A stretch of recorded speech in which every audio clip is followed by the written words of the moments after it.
Class 10 student, इस lecture video में हम लोग कवर करेंगे कुछ इंपोर्टेंट क्वेश्चंस एपीज की। ठीक है, तो चलिए स्टार्ट करते हैं पहले क्वेश्चन से। Correct, in which of the following situation the sequence of the numbers form an AP. यानी कि ये दोनों जो सिचुएशन है इसमें से कौन सा सिचुएशन एक एपी को फॉर्म करता है और कौन सा सिचुएशन एपी को फॉर्म नहीं करता है, ये बताइए। पहला क्वेश्चन है आपका, the cost of digging a well for first meter is 150 rupees. मतलब एक कुआं खोदा जा रहा है और पहला 1 मीटर जब खन रहे हैं हम, तो उसके लिए हम लोग 150 रुपए लेंगे। ठीक है, फिर कह रहा है कि and rises by RS20 for each succeeding metre. Rises by का मतलब क्या होता है? 20 रुपया बढ़ा देना। मतलब कि अगर अगला मीटर खनेगा तो वो 150 देगा और प्लस 20 रुपया और देगा। फिर उसके अगला करेगा तो फिर वो बोल रहा है कि 150 प्लस 20 यानी कि कितना हम बोल सकते हैं, कितना बोल सकते हैं बोलो। किसी को 150 प्लस 20 हो गया 170, नहीं, अब 170 के बाद 20 बढ़ाएगा तो 190।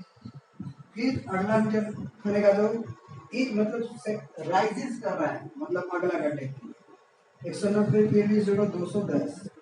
तो निश्चित रूप से ये एक एपी है और इसका कॉमन डिफरेंस कितना होगा? ये जो राइजेस बाई बोला है 20। अब देख लो, ठीक है ना। तो ये पहला सिचुएशन एक एपी को फॉर्म करता है क्योंकि आप निश्चित नंबर को ऐड करते हुए आगे बढ़ रहे हैं।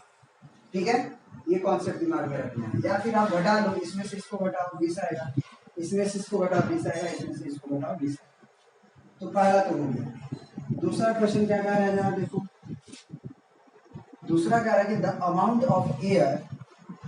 Of air present in the cylinder when a vacuum pump removes each time 1/4 of their remaining in the cylinder, remaining air in the cylinder। अब जरा सोचो क्या कर रहा है कि the amount of air present in cylinder when a vacuum pump removes each time 1/4 of the air in the cylinder। तो मान लो एक सिलेंडर में V वॉल्यूम में, सिलेंडर का वॉल्यूम मान लो V है, इसके अंदर जितना जगह है उतना ही हवा रहेगा। उसमें से सबसे पहले इसमें V वॉल्यूम है तो उसने क्या किया, V1 निकाला। फिर वो बोला कि अगले बार जब निकालेगा the amount of air present in the cylinder when a vacuum pump removes each time 1/4 of the remaining in the cylinder, उसमें कितना प्रेजेंट होगा। तो सोचो कि सबसे पहले तो V का V रहेगा। अब बोल रहा है कि उसमें कितना प्रेजेंट रहेगा यदि 1/4 ऑफ सिलेंडर का निकालें, तो V में से V का 4th पार्ट घटाएंगे। ठीक है, फिर अब क्वेश्चन कर रहा है कि अगले बार V में से V/4 आया और इसका by4 निकालेगा। ये क्वेश्चन कर रहा है, ध्यान से सुनिएगा। The amount of air present in the cylinder when a vacuum pump removes, vacuum pump से रिमूव किया जा रहा है ईच टाइम, प्रत्येक समय 1/4 of their remaining in the cylinder. तो शुरू में V था, अब V में से V/4 निकाल लिए, तो अब कितना बचा? तो बचा तुम्हारा V माइनस V/4। अब इसमें से इसका 1/4 निकालेंगे, मतलब कि अब कितना बचेगा? इसमें से अगर हम घटा दें, है ना, इसी का 4th टाइम यानी कि 1/4 ऑफ V माइनस V/4। ठीक है, तो ये चीज, तो ये जो बचेगा कैलकुलेशन उसको हमको यहाँ लिखना है। तो निश्चित रूप से ये एक एपी को फॉर्म नहीं करेगा। ठीक है ना। तो चलिए इसका कैलकुलेशन कितना होता है भैया, तो ये हो गया तुम्हारा 4 और 3 3V/4 माइनस इसका हो गया 4 3V/16। तो एलसीएम कितना आएगा तुम्हारा 16 और ये हो जाएगा 4 के 12 में से 3 गया 9V। अगला हुआ तुम्हारा 9v/16। तो तुम यहीं से कह सकते हो कि ये एपी में नहीं है, क्योंकि क्लियर है पढ़ने से भी, क्योंकि हर एक बार अगर 1/4 पार्ट निकालता तो हो सकता है, लेकिन जो बच रहा है उसका अगर निकाल रहे हो, उसमें से 1/4 निकाल रहे हो, तब तो दिक्कत है। वैसे देख भी लो, ये v हुआ कॉमा, ये 4 में से क्या 3v/4 हुआ, और ये 9v/16 हुआ। और क्या करेगा वो अगले बार निकालेगा तो 9v/16 माइनस 1/4 ऑफ 9v/16 लिखेगा। तो तुम्हारा ऐसे हो जाएगा 64, और 16 चौकी 64, 9 चौके 36, 36v में से तुम्हारा 9v घटेगा, तो 9 चौके 36 ऊपर 27v/4 होगा। अब तुम घटा के देखो, इसमें से इसको घटाओगे तो कितना बचेगा, 3/4 माइनस v करोगे तो निश्चित रूप से माइनस v/4 बचेगा तुम्हारा। इसमें से इसको घटाते हैं तो 16 एलसीएम होगा, 4 चौके 16, तो इसमें से इसको घटाया है तो पहले तो 9v ही होगा, और माइनस, और इसको घटा रहा है तो 4 चौके 16, 4 के 12। अब सोचो ये पॉजिटिव आएगा, है ना, तो ये पॉजिटिव आया, नहीं आएगा, नेगेटिव आएगा, -3v/16। अब तुम खुद देखो कि ये क्वांटिटी और ये -v/4 क्वांटिटी सेम नहीं है, यानी तो कॉमन डिफरेंस सेम नहीं है। यहाँ से इसको घटाते हैं तो ये तो कॉमन डिफरेंस ही आएगा ना, यहाँ का डी और यहाँ का डी अलग है, तो इसमें से इसको घटा रहे हैं तो अलग आ रहे हैं। This is not an AP. चलिए अब आगे अगला कुछ क्वेश्चंस देखते हैं। अब देखिए नेक्स्ट टाइप ऑफ कुछ क्वेश्चंस हम ले रहे हैं। तीसरा क्वेश्चन कह रहा है कि so that the sequence defined by an is equal to 5n - 7 is an AP, find its common difference. तो आपको पहले से पता है, आपको लेक्चर नंबर 1 और 2 से ही शायद ये बता दिए हैं कि अगर लीनियर इक्वेशन इन n हो, लीनियर इक्वेशन इन n हो तो वो एक एपी को फॉर्म करता है, और जो n का कोफिशिएंट होता है 5, वही होता है उस एपी का कॉमन डिफरेंस। तो इस क्वेश्चन का तो फटाक से आप आंसर ऐसे ही दे सकते हो, इसका कॉमन डिफरेंस 5 होगा। लेकिन आपको अगर इस बात को प्रूफ करना है कि this sequence is an AP, तो आपको क्या करना होगा कि एपी का रूल क्या होता है। एपी का रूल होता है कि कॉमन डिफरेंस सेम होना चाहिए। तो दो तरीका है प्रूफ करने का। एक तरीका है कि any term minus just preceding term is equal to क्या होना चाहिए, कांस्टेंट, है ना, फिक्स आना चाहिए, वो n से फ्री होना चाहिए। यानी कि आप कह सकते हो कि tn - 1 क्या आना चाहिए, tn - 1 लिख लीजिएगा, tn - 1। क्यों, tn हो गया nth टर्म उस एपी का, tn - 1 का मतलब उसके जस्ट पहले वाला, ये क्या आना चाहिए, कांस्टेंट आना चाहिए। अगर कांस्टेंट आ गया तो वो एपी फॉर्म करेगा, नहीं तो नहीं फॉर्म करेगा। ये मेथड 1 हम आपको एक्चुअली बता रहे हैं, ठीक ना, ये हम आपको मेथड 1 बता रहे हैं। तो tn का नाम तो an के नाम से जानेंगे, और इसका नाम हो जाएगा an - 1, क्योंकि आपको पता है कि tn को भी nth टर्म करते हैं और an को भी nth टर्म करते हैं। यही क्या आना चाहिए, कांस्टेंट। अब जरा देखिए an तो आप डायरेक्ट रख दोगे वही 5n - 7 माइनस, अब an - 1 रखने जाओगे तो मिला जुला के तुम्हारा यही फॉर्मूला है an का। इसी में n की जगह पे 2 डालोगे तो सेकंड टर्म मिलेगा, 3 डालोगे तो थर्ड टर्म मिलेगा, फोर्थ टर्म डालोगे तो फोर्थ टर्म मिलेगा, तो p डालोगे तो pth टर्म मिलेगा, तो n - 1 इसमें डाल दो।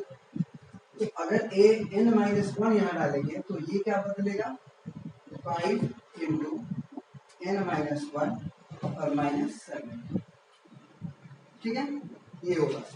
तो ये अगर कांस्टेंट आ गया तब तो काम बन जाएगा।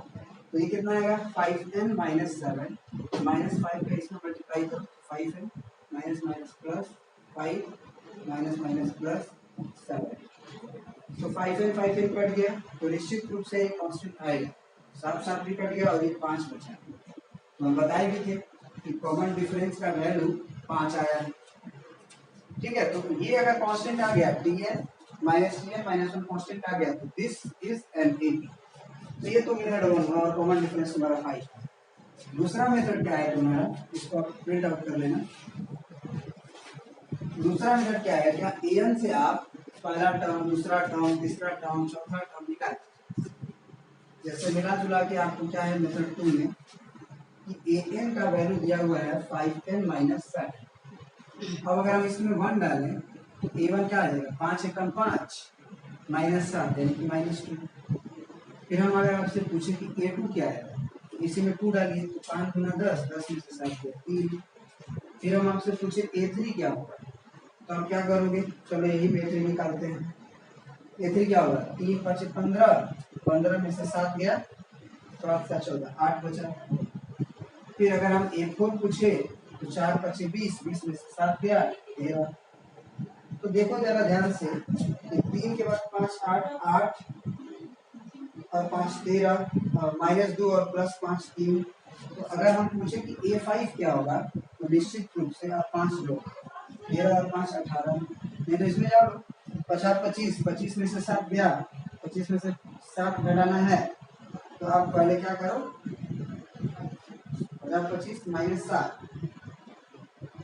हाँ, तो 25 में से 7 घटाइए, तो पहले 5 घटा दो फिर 2 घटा दो, तो 5 घटाओगे तो 20 और 18।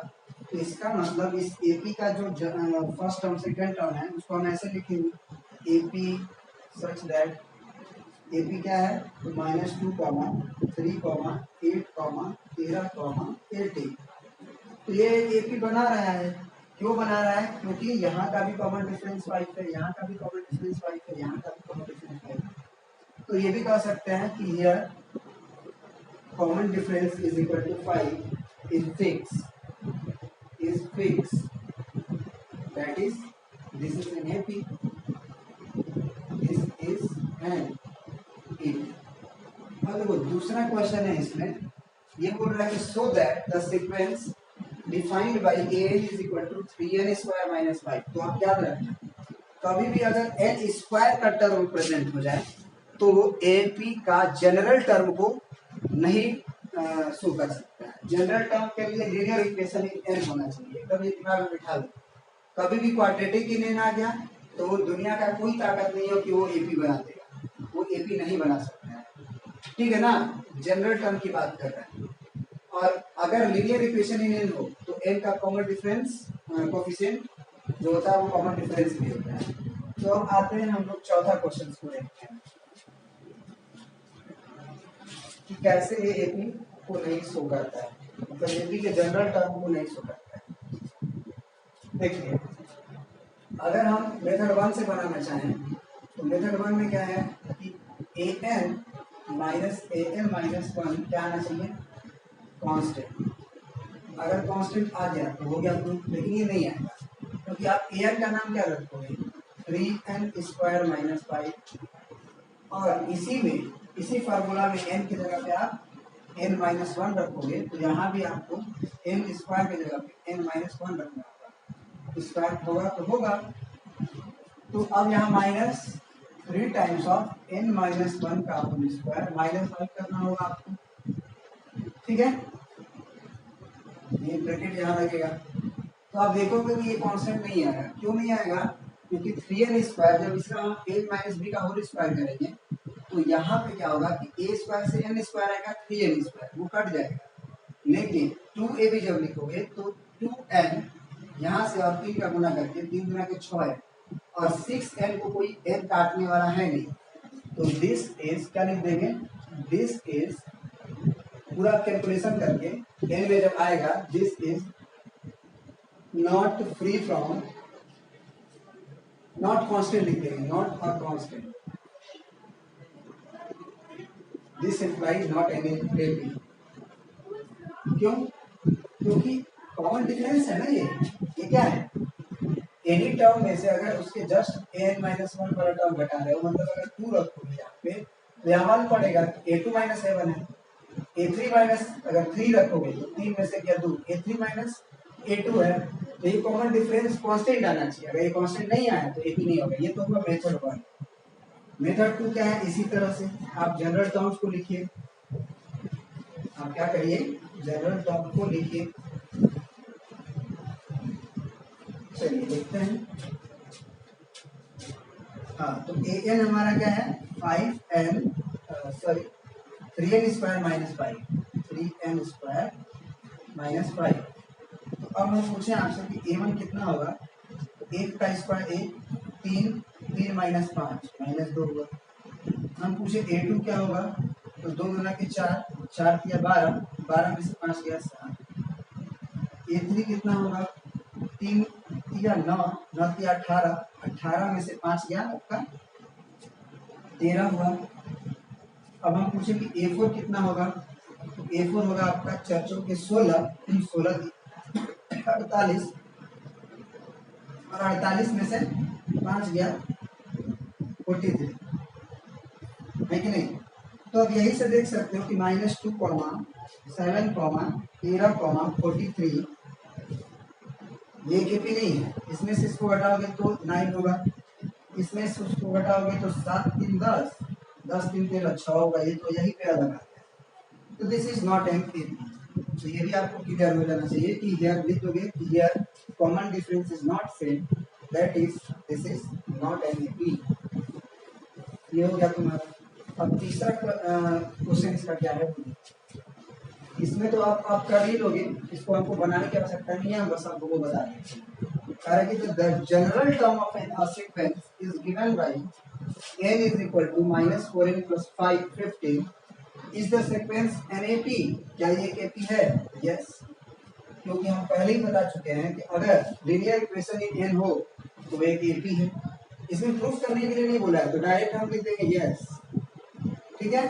अब फिर कह रहा है कि अगर है तो find its 15th term and the common difference. तो कॉमन डिफरेंस तो डायरेक्ट बता दोगे कैसे, n का कोएफिशिएंट देख के -2। ठीक है, ये क्लियर हो गया।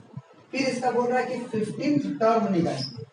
तो अभी nth टर्म दिया हुआ है an के रूप में, तो अगर इसी में हम लोग n के जगह पे 15th रख दे तो 15th टर्म मिल जाएगा हमको। तो -4 × 15 + 15, तो 15 चौके 60 माइनस और +15 यानी कि -45।